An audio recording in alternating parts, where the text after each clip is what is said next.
I feel like in general, society looks at mental health backwards. I think first and foremost, when we talk about mental health, most of the times we're talking about, long depression or, some of the clinically diagnosable things. But the vast majority of us, can do things that are proactive to shape your mental health, to strengthen yourself mentally. In control. Somebody told me a long time ago that you don't learn during the experience. You don't learn through experiences. You learn through the reflection of experiences. And that's why it's imperative to take pause at the end of anything and you reflect on what happened. And that's how you learn and that's how you grow. And that's how you can change your actions the following day or the following week.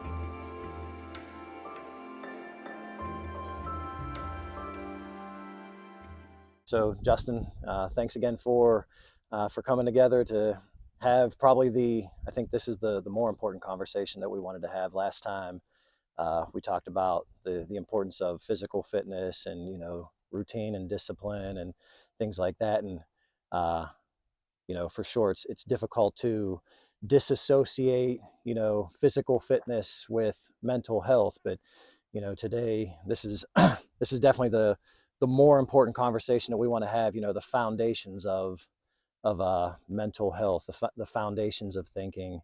That's really what we want to talk about today. So thanks for coming over. If you want to take a minute and introduce yourself. Yeah, no, thanks for having me back over, Matt. Justin Ducote, the founder and executive director of Resolute Warriors. And I'm happy to be here today. I think you're exactly right. I think as military members, that we focused on our physical well-being, physical training, and those sorts of things. But it's extremely important to ensure that we're always taking care of our mental health, and part of that, I think, is a strong, resilient spirit. Is what's important.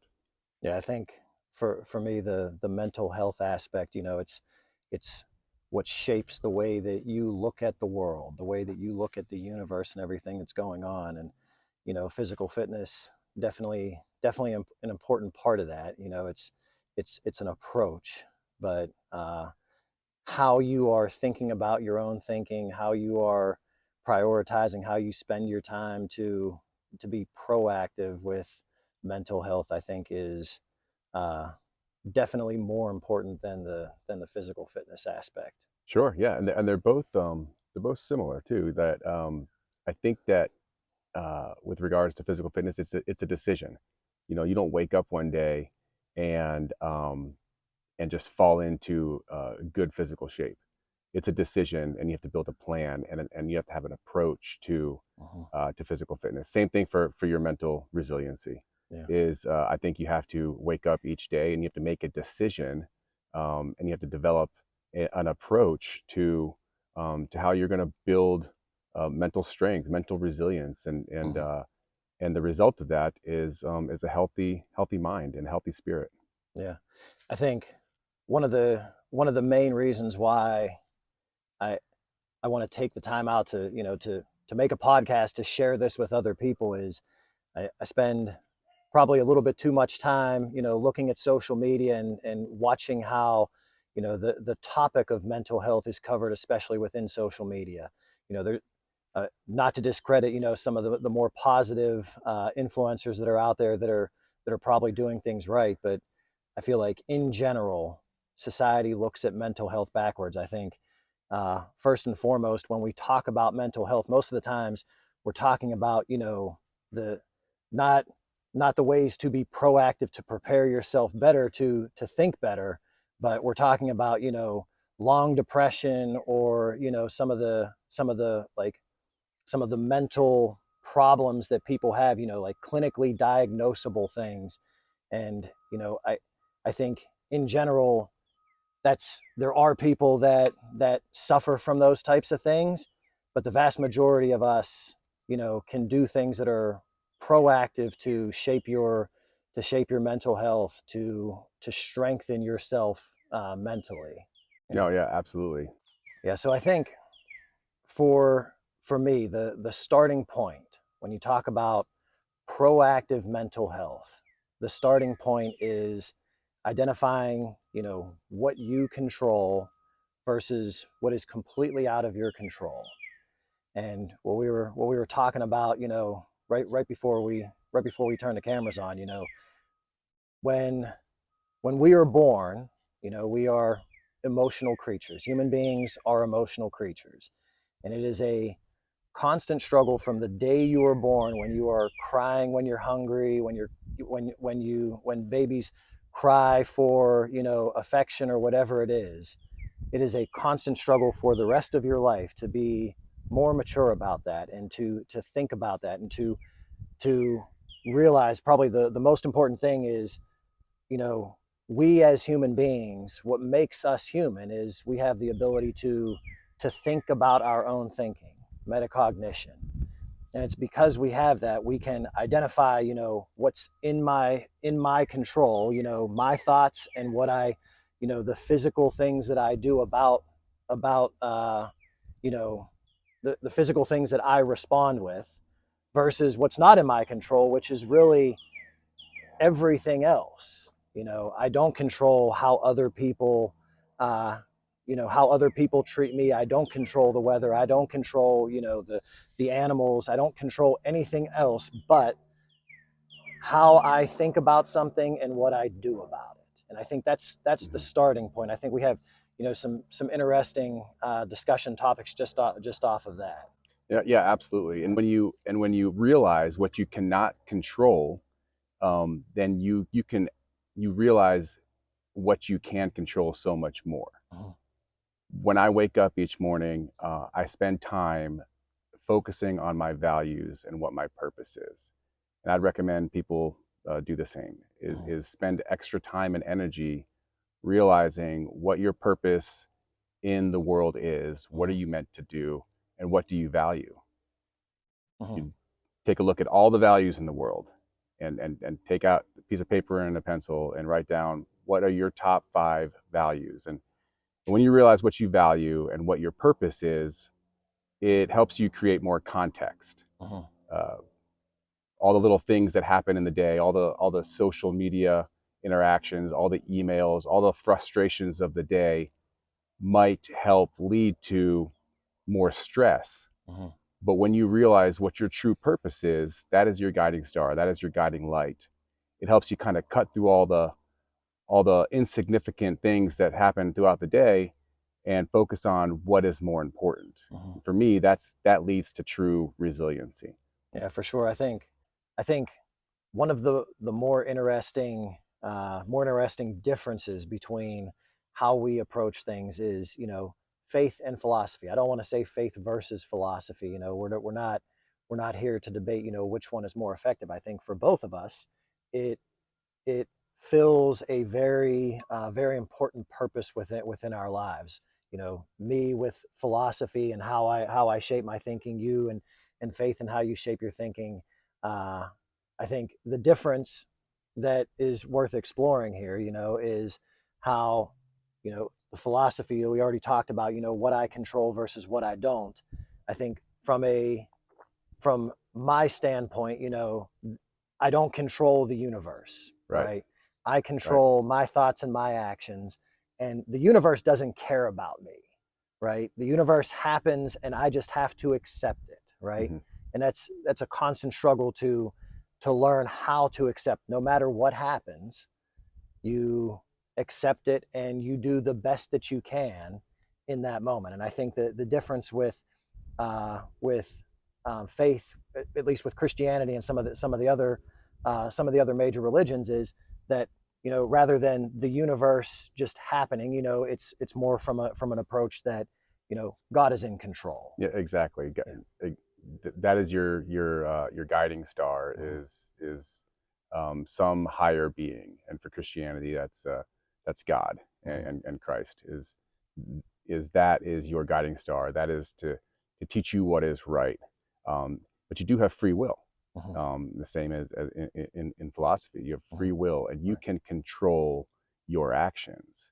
And I think that's what we're talking about today, is what you can control and what you can't control. There are some things out there in the universe that you can't control. Life will get you down, life will happen. But there are times when you do have the ability to pull yourself up by the bootstraps, apply tools, and develop an approach, and to attack a problem. Yeah, for sure. I think some of the tools and how do you practice this? And I think the word practice is important, right?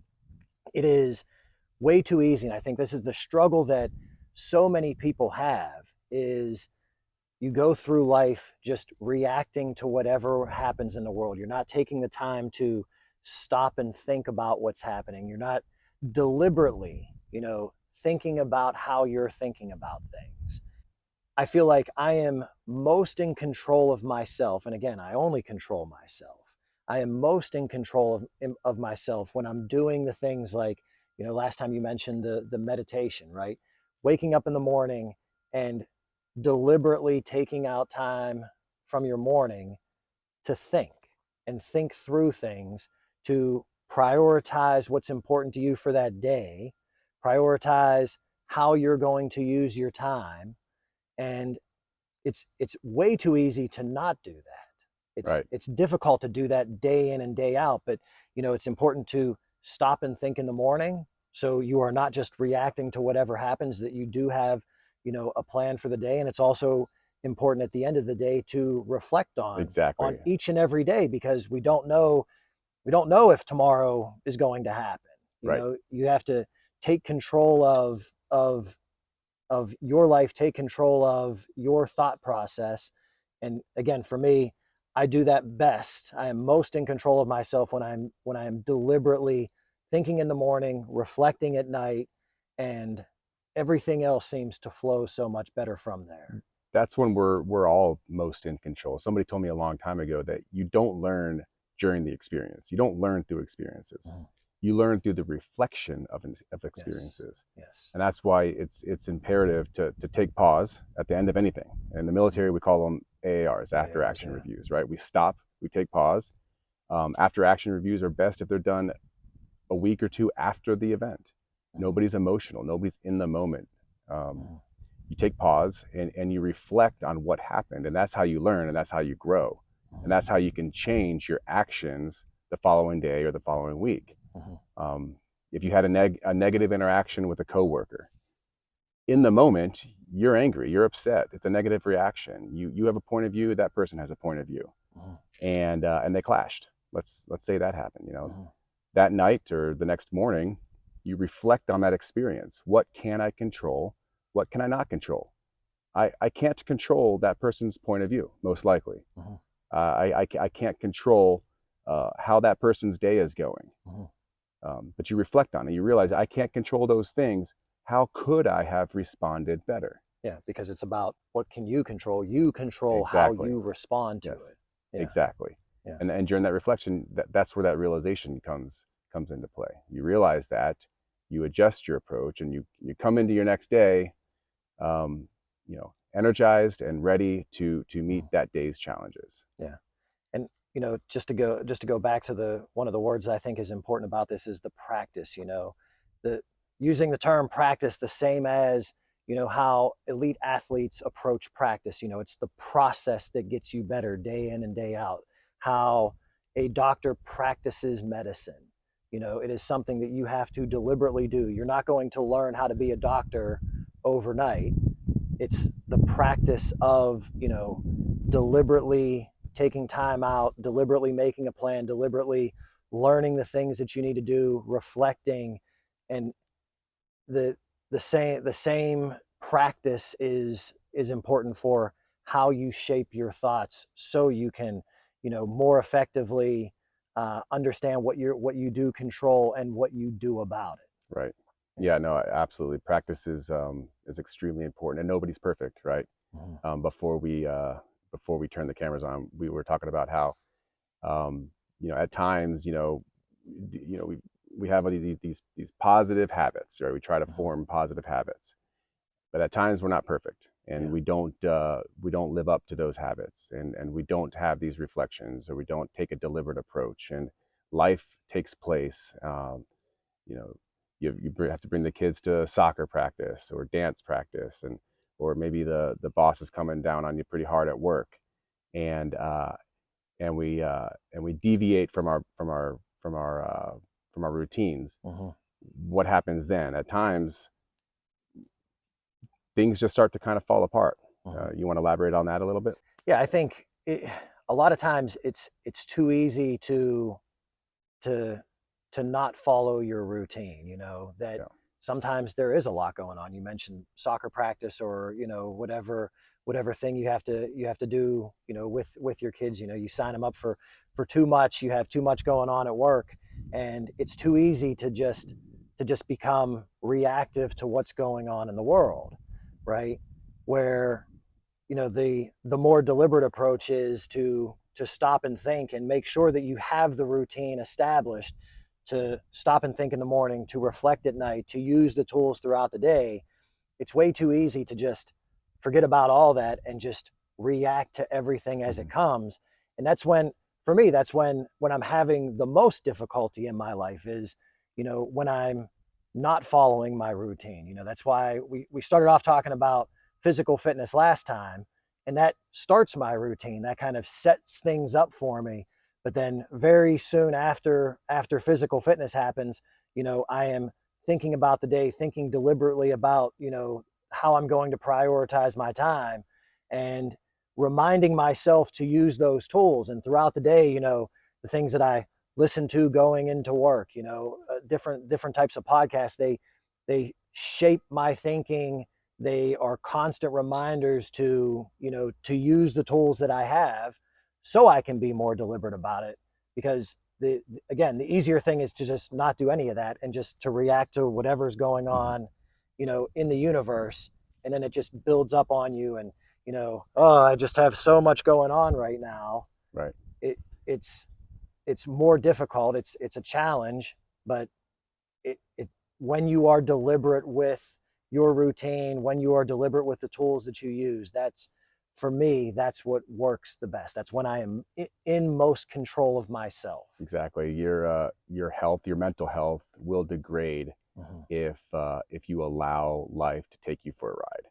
Yeah. If you're not deliberate about things, and understanding what is truly important. And you had mentioned that could be something different for each person. Hmm. That's why I talked about your purpose and your values. And if you can be clear to yourself and what your purpose and what your values are and what really Hmm. and truly is important, then let that be your focus day in and day out. And all those other little things that come up, that you had mentioned about life, um, maybe they're not as important as you might think they are. Yeah. You can realize, hey, I can't control those things. Let it go. Let it go and focus on what's important. It has an amazing way of simplifying things, and that process, Hmm. is strength. It's mental resiliency. Yeah, for sure. It creates an unbreakable spirit at times. Hmm. What other I'm curious, what other tools do you use, throughout the day? The the meditation and the reflection, you know, I think those are highly recommended by me to use something like that. But what are some of the other tools that you use, to help you practice? So another tool that I use is journaling, Hmm. and that's really just a formal way, my formal way of capturing the lessons learned from the day before, Hmm. all of those reflections on my actions on the day before and what had happened, and then a process of realizing what I can help and what I can't help, and then determining what I could better do if that situation were to happen in the future. Hmm. And so I just kind of clear my mind after a good solid meditation. I just kind of clear my mind of all those things, of being in the moment, and I reflect on that past and I develop an approach for the future. Hmm.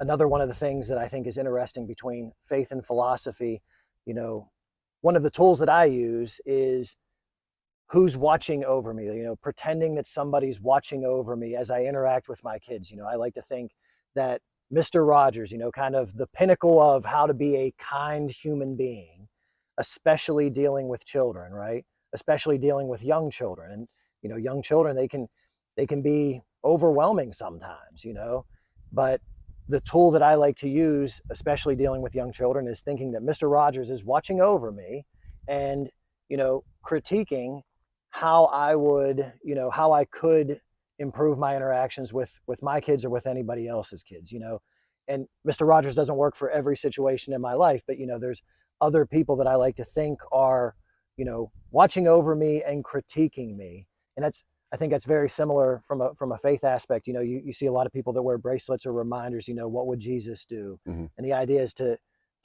keep, keep Jesus in your mind, that he is watching you and, critiquing how you live your life. Who watches over me while I'm at work? I've always looked up at Colin Powell, and if you've read Colin Powell's books, and how he interacted with people, you know, uh, great human being, lots to learn from him. But I feel like in a professional setting, thinking about somebody like Colin Powell, how would he take the opportunity that he has to get to know the people that he's working with? That's something that I feel like in a professional setting, that helps me a lot to not just get lost in the work, but also to work with the people that are there through those challenges. And how would Colin Powell watch me, go through my work day, for example? That idea, that concept of the sage, watching over you as you go through your life, as a reminder. I think that is a very, very powerful tool that helps me a lot. Absolutely. Another effective tool, it starts with thinking about time and how you prioritize time. And again, I think it's way too easy to not put time into perspective. Tomorrow is uncertain. We don't know what's going to happen 5 minutes from now, let alone 5 years from now. You don't know how much time you get. And you hear bits and pieces of this in society, but it's way too easy to just take time for granted. And really, time is probably the most important thing that we have. And when you meditate in the morning and think about how you're going to prioritize your time for the day, you are making investments with your time. To me, much more important than how you invest your finances, right? But how do you invest your time? And when we started scoping this conversation, we wanted to talk about the foundations of mental health, your faith and philosophy, or something else. We wanted to talk about the tools that help you practice. Mm. But I think very, very, very close connected to how you how you see the outside world is how you invest your time to build relationships with your family, with your friends. That is by far one of the most important things that you can do with your time. How do you invest your time to strengthen relationships with the people that are around you? Because when when life builds up on you, and inevitably something is going to happen that you could see as a negative thing, somebody's going to pass away, something, natural disaster could occur. Your your foundations of thinking, very important. The tools that you're using to get yourself through that, very important. But you are going to need a network of people, and how you invest your time to strengthen those relationships now, because you're going to need them in the future. That is one of the best ways that you can invest your time. Yeah, and that's one of the most important things about life is relationships. Is your family and Mhm. your friends. Um, that's your support system, and I don't say that in a negative way, in a very positive way. You could have nothing going wrong in your life, and that support system is what's going to keep you going, in the right direction. And conversely, it's what's going to help them as well. Mhm. And I think that's why we call it an investment, right? Yeah. It's an important use of our time, because there will be some sort of return, and my belief is that return grows, in quality over Mhm. time. Yeah, for sure. Um, Talking with some of my better friends, we're at Arturo and Fiona's house right now, and as we're getting ready for this conversation that we've had, I've had a few conversations with them, and thinking back, I've been friends with Arturo for over 10 years now, and things have happened in my life where if I didn't have somebody to help me through that, it would have went very differently. Right. You know, uh, everybody has challenges in their life. The universe is not just focused on you. My perspective on life is, the universe really doesn't care about me, so to speak. That it's up to me to understand that I have control of this. It's up to me to use my time wisely to build relationships. And when those things happen to me, I had him, I had, other people in my life to help me get through those times. And that was because we were friends, because we invested in the time Right. up front, The quality the quality time, yes. To build trust between, between each other, to have, things that we both enjoy doing together. That's really how you build, friendships. So these are all really insightful thoughts. Is Mhm. the relationships, the quality of the relationships that you have, and the closeness that you have with these people, these Mhm. friendships and your family.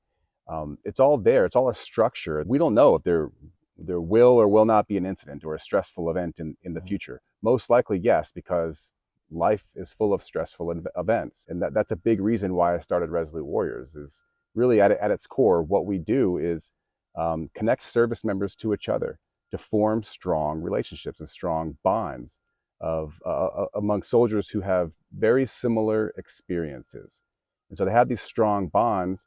And I don't know if one, two, or 100 of our members will have serious incidences.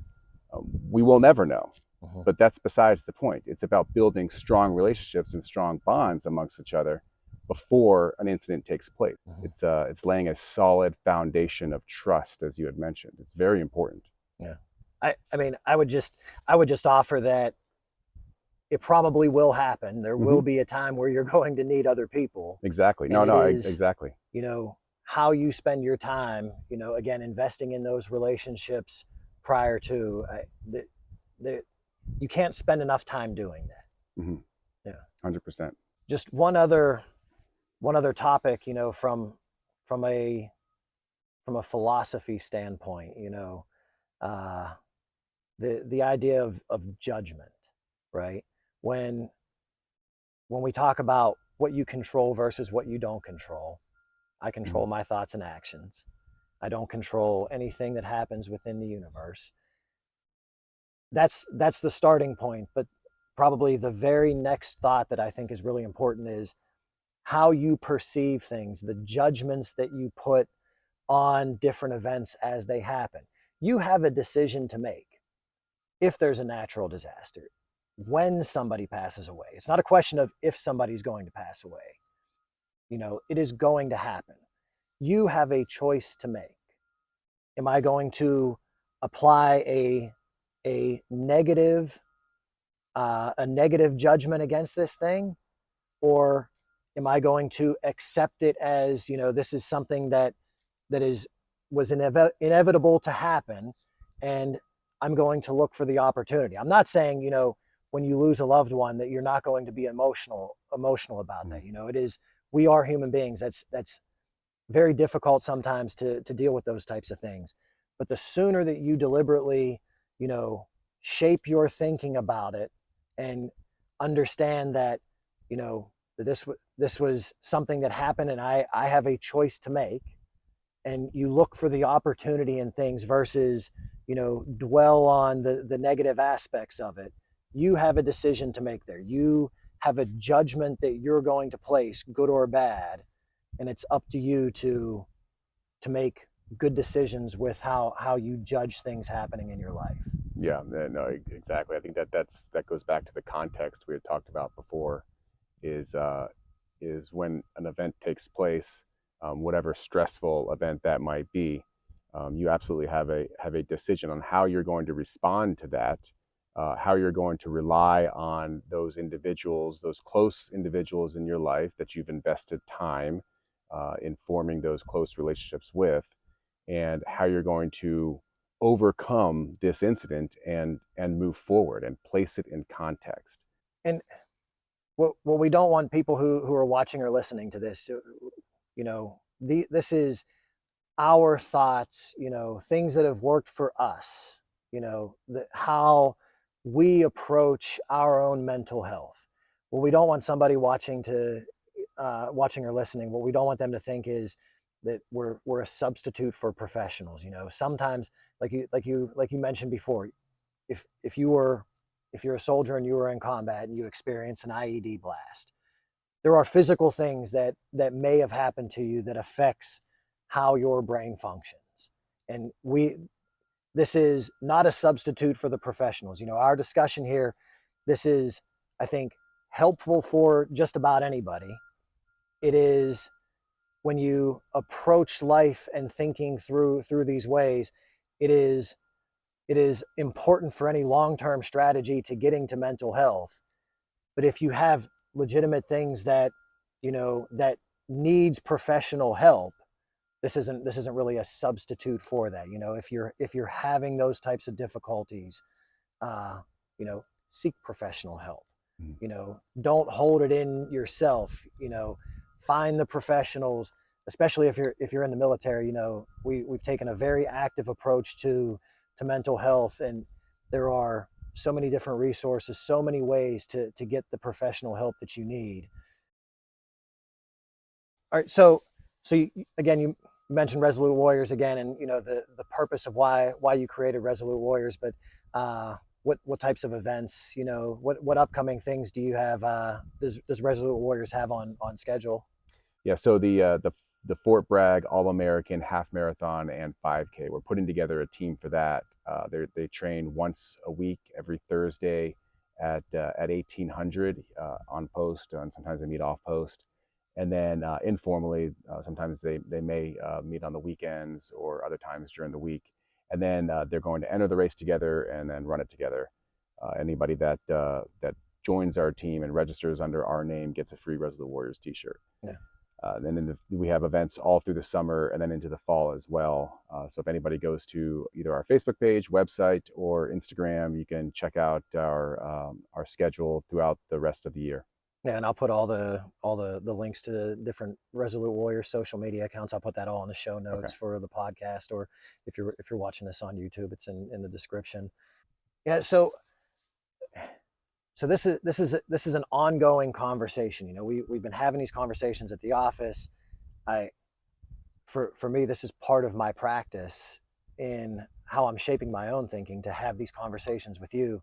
There's so many different ways that the topics that we're talking about, this was foundations of mental health, your faith or your philosophy, the tools that you use, how you invest your time. But any one of those topics, we can go out the branch and explore that topic. And I think that's where we're going to take these future conversations as we go forward. Yeah, absolutely. There's just so much to be said about all of our conversations, about all of the topics that we've covered in the past, and each point that we bring up, we can deep dive it, and there are so many other details and stories and vignettes that we can cover. Yeah. And for me, this is not something that you listen to one time or read a book one time and you're like good for the rest of your life. Right. This is, again, it's a practice. That's why it's practice. Yeah, exactly. There is value in listening and re-listening and having conversations, even if it might be around the same subject, that just talking about it or listening to it as a reminder to yourself day in and day out, that is very valuable. Because again, it's too easy to just not think about any of this. Yeah, exactly. Yeah. All right. So, hey, thanks for coming over. We'll do this again very soon. I think probably within the next 2 weeks. We'll have our next discussion and get this out on social media. But Thanks for coming over. Yeah, I thanks really for having me appreciate it. over, Matt. I appreciate it. Always a joy coming over and having these discussions, and I look forward to the next one. Sounds good.